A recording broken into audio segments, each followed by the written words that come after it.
Hello everyone, welcome back to my another video. इस video में आज हम सीखेंगे डेली यूज़ इंग्लिश सेंटेंसेस। तो चलिए स्टार्ट करते हैं। अगर मेरे चैनल पे आप नए हो तो चैनल को सब्सक्राइब, शेयर और लाइक करना मत भूलिए। उसकी बात करवा देना मुझसे। Make me talk to me. मैं तुम्हारी बात करवा दूंगा उससे। I will make you talk to him. मैं उसकी बात करवा दूंगा तुमसे। I will make him talk to him. क्या तुम उससे मेरी बात करवा सकते हो? Can you make me talk to him. तुम्हें मुझसे बात करवा देनी चाहिए थी उसकी। You should have made him talk to me. उस पल मैं खुश हो गया। The moment I heard the news I became happy. उस पल वह रोने लगी। The moment she saw him she started crying. उस पल हमने अपनी यात्रा शुरू की। The moment we reached the station we began our journey. उस पल वह अपना फैसला बदल देगा। The moment he knows the truth he will change his decision। उस पल मेरी ज़िंदगी बदल गई। The moment I met her my life changed। उस पल वह अपनी जान जोखिम में डाल देगा। The moment he enters the war zone he will put his life at risk। वह मुझे अनदेखा कर रहा है। He is overlooking me. उन्होंने मेरी बात को अनदेखा किया। They overlooked my point.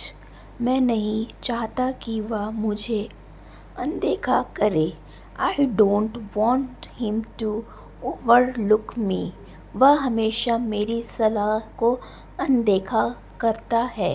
He always overlooks my advice.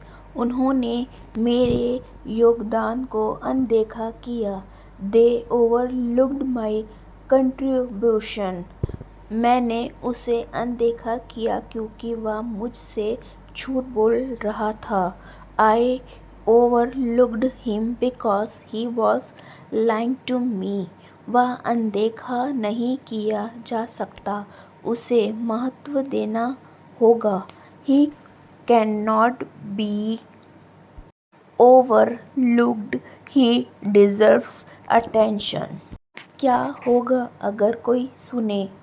What if somebody listens?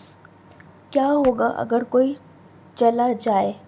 What if somebody leaves? क्या होगा अगर कोई लिखे?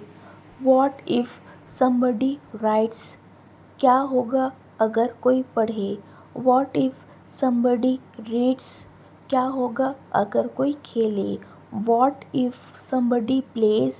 क्या होगा अगर कोई गाए? What if somebody sings?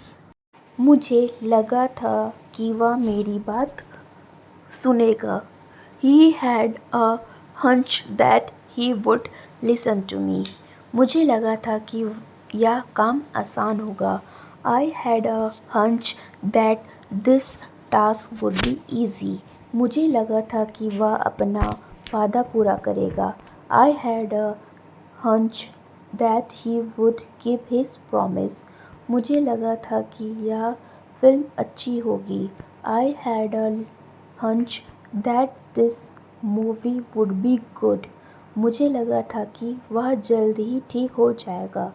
I had a hunch that he would recover soon। मुझे लगा था कि यह योजना सफल होगी। I had a hunch that this plan would succeed। तुमने मुझे बहुत परेशान किया है।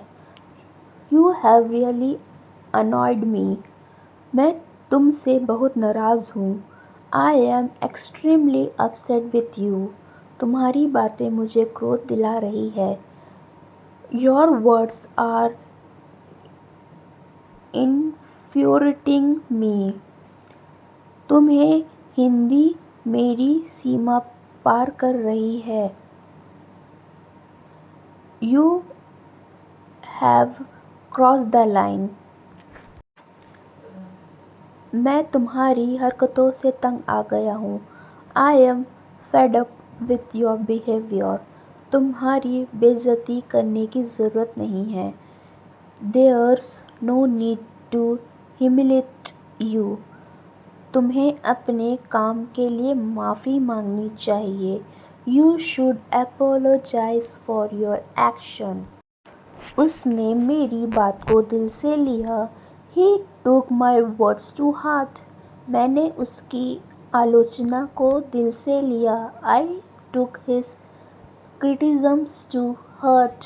वह मेरी बातों को दिल से लेता है। He takes my words to heart. उन्होंने मेरी सलाह को दिल से लिया। They took my advice to heart. मैंने उसकी प्रशंसा को दिल से लिया। I took his praise to heart. वह मेरी भावनाओं को दिल से लेता है। He takes my feelings to heart. उन्होंने मेरी बातों को दिल से लेकर अमल लिया। कमेंट। आज मैं अस्त व्यस्त महसूस कर रहा हूँ। I am feeling under the weather today. उसने कहा कि वह अस्त व्यस्त महसूस कर रहा है और नहीं आ पाएगा। He said he's feeling under the weather and won't be able to make it. मैं पूरे दिन अस्वस्थ महसूस कर रहा था। I felt under the weather all day. वह पिछले कुछ दिनों से अस्वस्थ महसूस कर रहा था। She's been feeling under the weather for the past few days. मैंने उसे अस्त व्यस्त महसूस कराने के बारे में पूछा। I asked him if he's feeling under the weather. आज सुबह मैं अस्वस्थ महसूस कर रहा था, इसलिए मैंने डॉक्टर से संपर्क किया। I felt under the weather this morning, so I consulted the doctor. मुझे अपने सपनों के लिए हार नहीं माननी चाहिए। I should not give up on my dreams. वह अपने लक्ष्य को प्राप्त करने के लिए हार नहीं मानेगा। He won't give up until he achieve his goal. मैंने अपने प्रयासों से हार नहीं मानी और सफल हुआ। I did not give up on my effort and succeed. हमें अपने आदर्शों के लिए हार नहीं माननी चाहिए। We should not give up on your idols. वह अपने जीवन की चुनौतियों से हार नहीं मानेगा। He won't give up in the face of life challenges. मैंने अपने दोस्तों की मदद से हार नहीं मानी और आगे बढ़ा। I did not give up with my friends help and move forward. आज के लिए बस इतना ही। फिर मिलते हैं नेक्स्ट वीडियो में। Thanks for watching my video. Keep learning. Do daily more practice.